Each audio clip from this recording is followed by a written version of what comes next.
Hello बच्चों, तो आज हम आपका सीखेंगे महत्तम समापवर्तक। ठीक है, इसको इंग्लिश में बोलते हैं हाईएस्ट कॉमन फैक्टर। इसका शॉर्ट फॉर्म है इंग्लिश में HCF। तो यहाँ आपका नाम से भी इसका मतलब पता चल रहा है। हाईएस्ट मतलब सबसे बड़ा, कॉमन मतलब जो समान हो, बराबर हो, फैक्टर यानी कि गुणनखंड। अगर आपको कुछ संख्या दे देती है तो उन दोनों संख्या का हमें कॉमन फैक्टर निकालना है, यानी कि सर्व गुणनखंड निकालना है। ठीक है, जो भी कॉमन है उनमें उनमें से जो बड़ा है सबसे ज्यादा वही आपका होगा उन दोनों नंबर का HCF। उदाहरण के लिए हम एक क्वेश्चन सॉल्व करते हैं। हम क्वेश्चन सॉल्व करते हैं इजी नंबर लेके, छोटे छोटे नंबर लेके, 10, 6 और 10।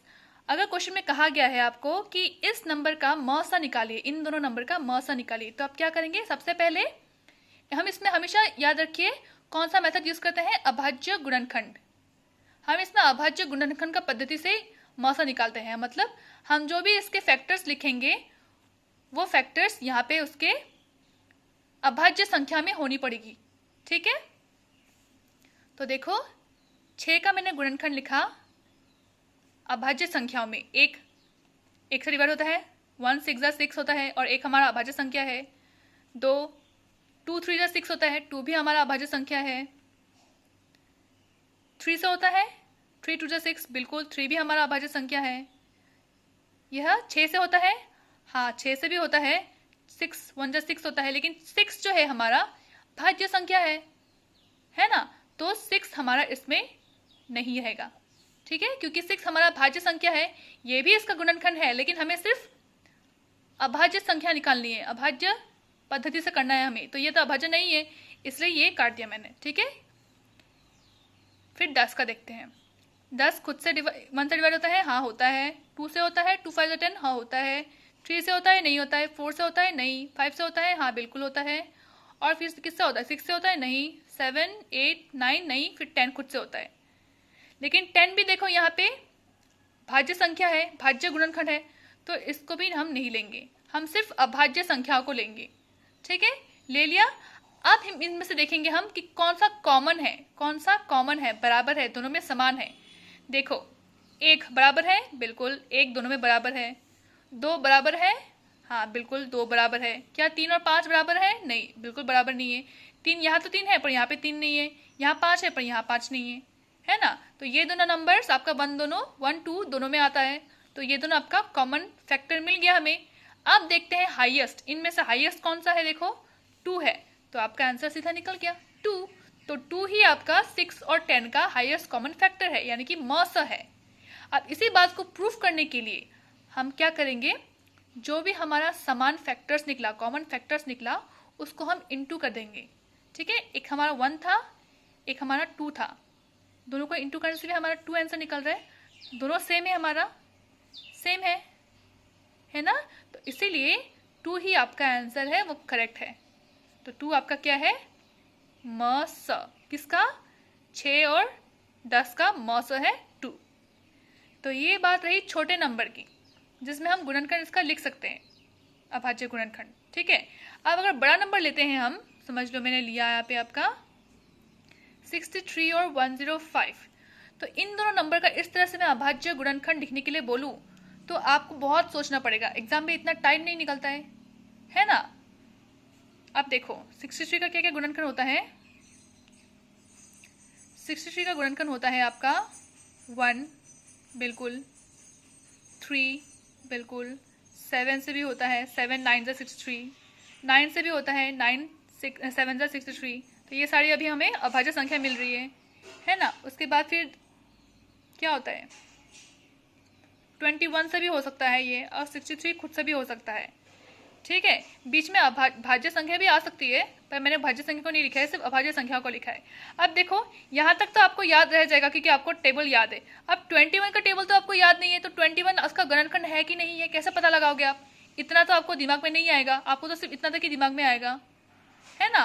तो उसके लिए क्या करेंगे, देखो अब हम लेते हैं 105 का। तो 105 का 1 से भी होता है, 3 से होता है, 5 से डिवाइड होता है, 7 से होता है, फिर 15 से होता है, फिर 21 से होता है, फिर 35 से होता है। तो इस तरह से अगर आप गुणनखंड निकाल सकते हो पूरा, तो आपको देख के ही पता चल रहा है कि देखो इसमें 1 है, 3 है ना, और 21 है।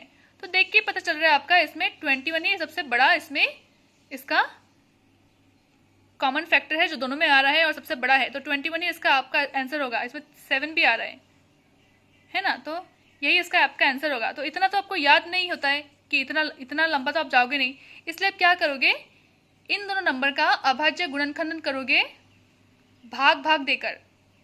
ठीक है, जब भी बड़ा नंबर आता है तो आप कौन सा टेक्निक इस्तेमाल करोगे, भाग भाग देकर उसका गुणनखंड करना, ये वाला टेक्निक। ठीक है, इससे हमें आसानी होगी। ठीक है, तो कैसे करते हैं हम देखेंगे अभी।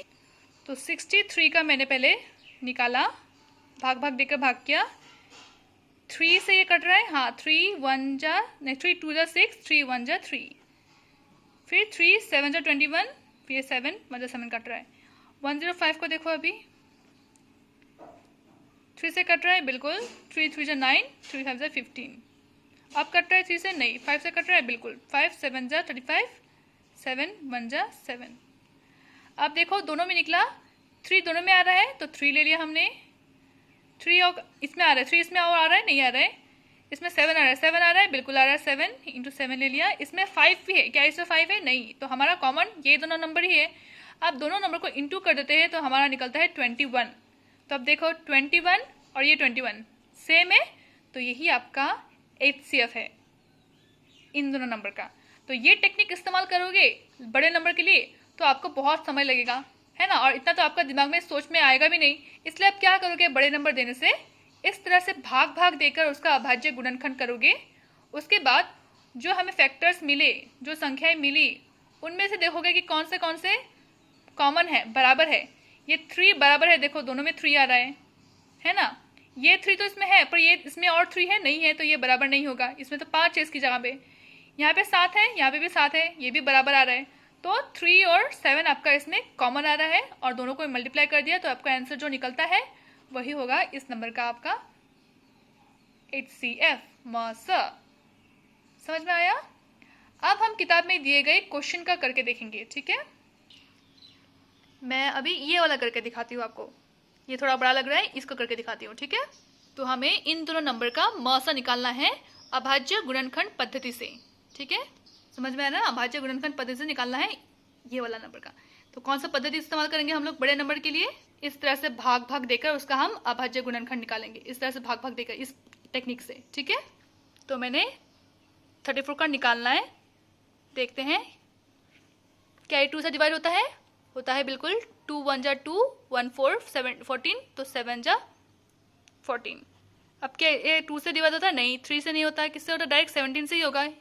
17 1 जा 17। ठीक है, अब 102 का देखते हैं। 2 से होता है, 2 5 जा 10, 2 1 जा 51 जा 102। ठीक है, 3 से होता है, बिल्कुल 3 से होता है, 2 3 1 जा 3, 2 बचा 21 हो गया, 7 जा 21, 17 हो गया। अब 17 तो किससे कटेगा, खुद से कटेगा, 17 1 जा 71। ठीक है, तो अभी देखो इसमें 34 में आया हमें 2 इंटू 17 और 102 में आया हमें 2 इंटू 3 इंटू 17।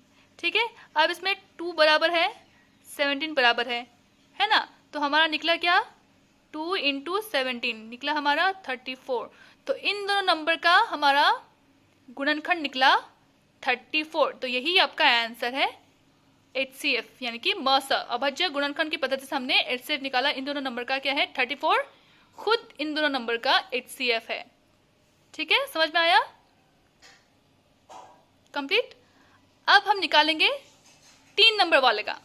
तो ये छोटा वाला छोड़ देती हूँ, मैं बड़ा वाला करके दिखाती हूँ 3 नंबर वाले का हम किस तरह से करेंगे। ठीक है, तो यहाँ देखो 3 नंबर है, आप तीनों नंबर बड़े हैं तो इनके अभाज्य गुणनखंड निकालना बहुत समय खाएगा, इसीलिए फिर से मैं भाग भाग देकर अभाज्य गुणनखंड निकालने वाला पद्धति से इनका गुणनखंड निकालूंगी। ठीक है, तो 12 का मैंने निकाला, 2 से कट रहा है, 2 6 जा 12, 2 3 जा 6, 3 1 जा 3 कर गया। अब 45 का देखती हूँ मैं, 2 से कट रहा है, नहीं 3 से कटेगा बिल्कुल, 3 1 जा 3, 1 5 हो गया, 3 15 जा 45 है ना, 3 5 जा 15, 5 1 जा, ठीक है। फिर 75 5 से कटेगा, 5 1 जा 5, 2 बचा 5, 5 5 जा 25, 5 3 जा 3 1 जा। अब देखो अभी 12 का क्या निकला इसमें, 2 इंटू 2 इंटू 3। 45 का क्या निकला देखो, 3 इंटू 3 इंटू 5। और 75 का क्या निकला, 5 इंटू 5 इंटू 3। तो अभी इसमें इन तीनों में कौन सा कॉमन है, कौन सा बराबर है, सबसे हमें पहले क्या करना पड़ेगा, भाज्य गुणनखंड करके उसके अभाज्य गुणनखंड निकालना पड़ेगा। उसके बाद उसमें हमें कॉमन देखना होता है ना। तो कॉमन देखो, 2 क्या है इसमें, नहीं है, नहीं है, 2 नहीं है, 3 है, हाँ 3 है, इसमें 3 है, हाँ बिल्कुल 3 है, इसमें 3 है, हाँ बिल्कुल 3 है। अब देखो बच्चा इसमें 5 इसमें नहीं है लेकिन इसमें है, इसमें नहीं है, तीनों में होना पड़ेगा, है ना। तो सिर्फ इसमें 3 ही आ रहा है जो तीनों में है, और 3 ही अकेला नंबर है और बड़ा है, तो यही आपका होगा इन तीनों नंबर का HCF मौस। समझ में आया किस तरह से निकाला। तो आप लोग बाकी क्वेश्चंस ट्राई करके मुझे दिखाइएगा, ठीक है।